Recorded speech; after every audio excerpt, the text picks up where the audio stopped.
Hoje, a gente vai mergulhar numa história bem tensa que aconteceu ali nos céus da Venezuela.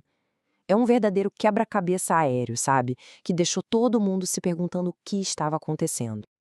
Então vamos direto ao ponto. A grande pergunta é essa, né?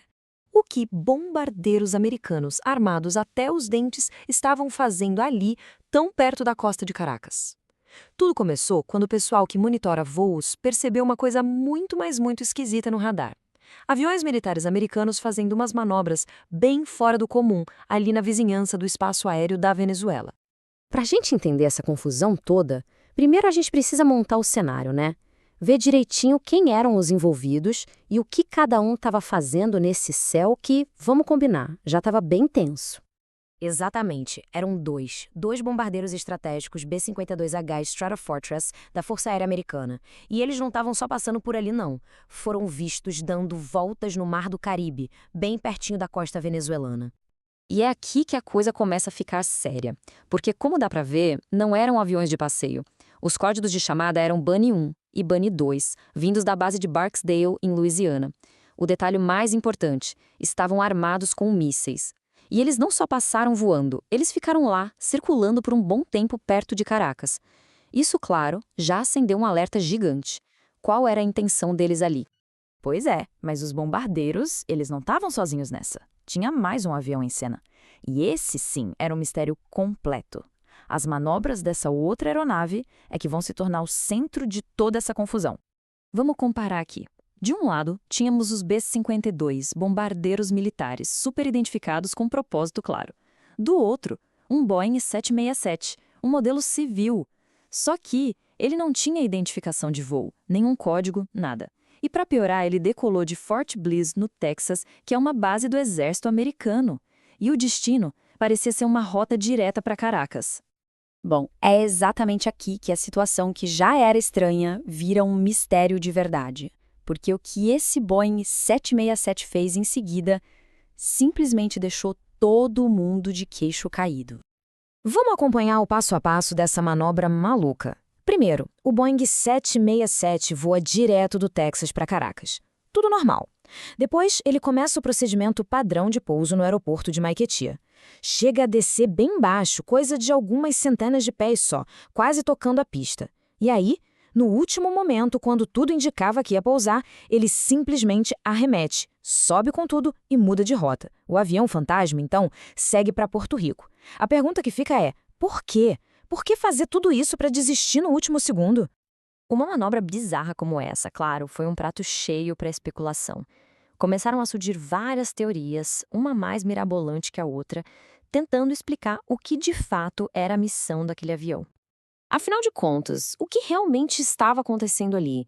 Como foi dito, essa manobra que ninguém entendeu na hora abriu a porteira para todo tipo de teoria. Será que era uma missão de espionagem? Ou quem sabe uma operação especial que deu terrivelmente errado? Vamos lá, teoria número 1. Espionagem. A ideia aqui é bem clássica, né? Os B-52, com todo aquele alarde, seria uma distração. A presença deles, super ameaçadora, faria as defesas aéreas da Venezuela focarem neles.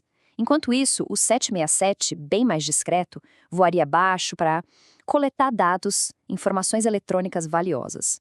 Uma isca perfeita. A segunda teoria já soa bem mais dramática, uma extração que deu errado. A ideia seria que o avião estava numa missão secreta mesmo, para pousar, resgatar alguma pessoa importante de Caracas e sair voando. Só que em cima da hora, alguma coisa no chão deu errado, a missão foi comprometida e eles tiveram que abortar tudo. Agora, a terceira teoria é ainda mais, vamos dizer, cínica. A de que o 776 era uma provocação deliberada.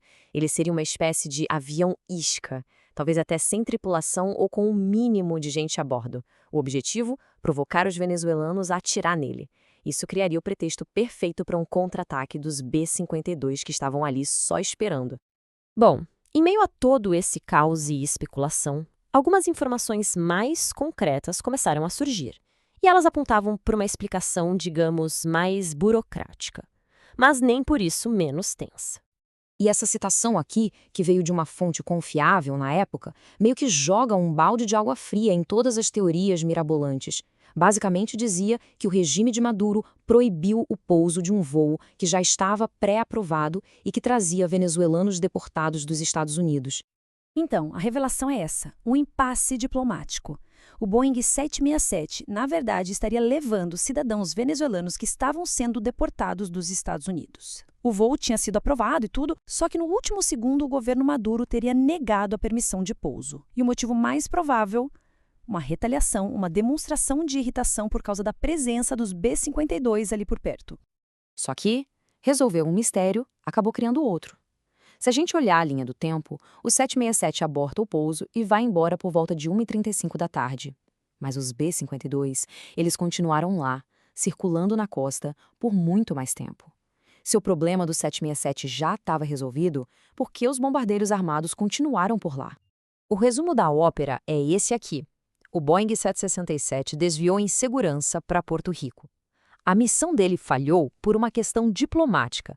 Mas os bombardeiros B-52 continuaram por lá, e a grande pergunta é, para quê? Do lado venezuelano, o resultado foi alerta máximo. Os militares foram acionados, planos de defesa foram ativados, o clima era de uma iminente invasão. E no final, a gente fica com essa pergunta no ar. Foi só um erro diplomático? Um voo de deportados que por azar acabou no meio de uma briga política? Ou será que foi tudo calculado? Será que os Estados Unidos usaram essa confusão toda como uma oportunidade perfeita para mandar um recado bem claro, uma demonstração de força militar direto para o regime de Maduro? A resposta? Talvez a gente nunca saiba com certeza.